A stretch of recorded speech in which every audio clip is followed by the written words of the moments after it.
अगर आपको हमारी वीडियो पसंद आए तो उसे लाइक, शेयर और सब्सक्राइब जरूर करें। किसानों का दल जिला प्रशासन से वार्ता के लिए पहुंचा। किसान नेता मनजीत राय के नेतृत्व में पहुंचा किसानों का दल। संयुक्त किसान मोर्चा के नेतृत्व में सोनीपत के कुंडली सिंगू बॉर्डर पर पिछले कई महीनों से किसान 3 कृषि कानूनों को रद्द करवाने की मांग को लेकर धरना प्रदर्शन कर रहे हैं। इसी संबंध में किसान नेता मनजीत राय के नेतृत्व में किसानों का एक दल बारिश से टूटी सड़कों और अन्य समस्याओं के समाधान को लेकर लघु सचिवालय में पुलिस अधीक्षक और डिप्टी कमिश्नर से मीटिंग करने पहुंचा। पंजाब के मुख्यमंत्री को लेकर किसान नेता मनजीत राय ने कहा कि अब उन्हें 14 से 15 महीने बाद याद आ रहा है कि पंजाब में आर्थिक नुकसान हो रहा है। उन्होंने कहा कि पंजाब में किसान टोल पर और रिलायंस के मॉल पर बैठे हैं, उससे पंजाब को क्या नुकसान हो रहा है। उन्होंने कहा कि ये एक षड्यंत्र लग रहा है। पहले आंदोलन को पंजाब से उठाओ, फिर हरियाणा से उठाओ और फिर बोलेंगे दिल्ली में घुसने नहीं देंगे। उन्होंने साफ तौर से कहा कि अगर कैप्टन साहब में सत्ता की ताकत है तो वो किसानों को उठाकर दिखाएं। जहां भी धरने पर बैठे हुए हैं वो तब तक नहीं उठेंगे जब तक सरकार किसानों की मांगों को पूर्ण नहीं करेगी।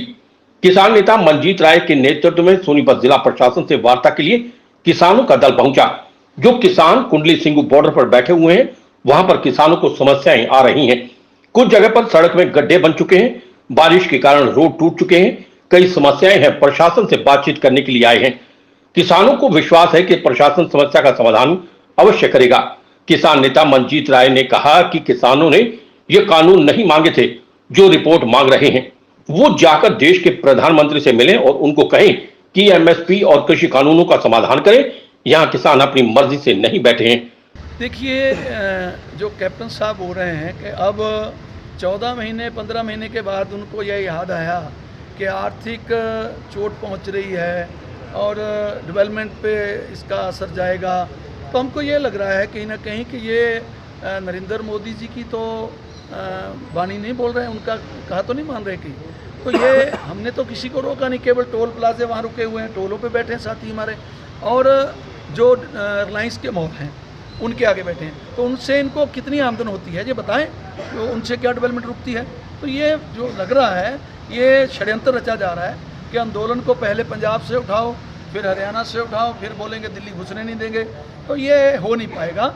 उनको हमने बोल दिया कि कैप्टन साहब, अगर आपके पास ताकत है, आपको सत्ता की ताकत का नशा है तो उठाइए, आप डंटे मारिए, गोलियां मारिए, लेकिन हम वो तब तक नहीं छोड़ेंगे जो हमने यहाँ धरने बैठे हुए हमारे, जब तक हमारी मांगें सरकार मान नहीं लेती। देखिए, एक तो बारिश के चलते रोड बहुत ख़राब हो गया है और जाम लग जाता है।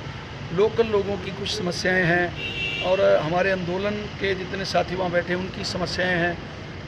वो सारी समस्याओं को लेकर ज़्यादातर तो जो ज़्यादा कारण ये है कि जो रोड में बहुत बड़े बड़े खड्डे हो गए हैं, उसके लिए प्रशासन से हमारी मीटिंग है। और कुछ और भी बातें आंदोलन को लेकर हैं जो समस्याएं आ रही हैं वहाँ बैठने के चलते, क्योंकि अगर एम्बुलेंस जल्दी पहुँचनी हो तो नहीं पहुँच सकती। बहुत कुछ ट्रैफिक का तो बोल ही दिया मैंने, लेकिन और काफ़ी समस्याएं हैं लोकल वहाँ की। देखिए, एक साइड से चल ही रहा है, इमरजेंसी सेवाएँ हमने कोई बंद नहीं कर रखी। एमरजेंसी जितनी सेवाएं वो सब खुली हुई हैं, तो ऐसी कोई प्रॉब्लम नहीं है। ये है कि बड़े वाहन जो हैं उनको रोका गया है, तो उनका तो अभी भी नहीं वहाँ से निकाल पाएंगे आंदोलन के चलते। तो जो लोकल लोग हैं उनकी तो गाड़ियाँ वैसे भी कोई नहीं रोक रहा।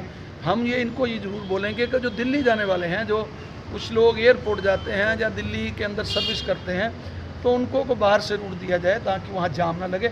जाम लगने से हम तो लोग बैठे हैं आंदोलनकारी, लेकिन जब जाम लगता है तो लोकल लोग परेशान होते हैं। PR खोज के लिए श्याम वशिष्ठ के साथ रणबीर रोहिला की रिपोर्ट।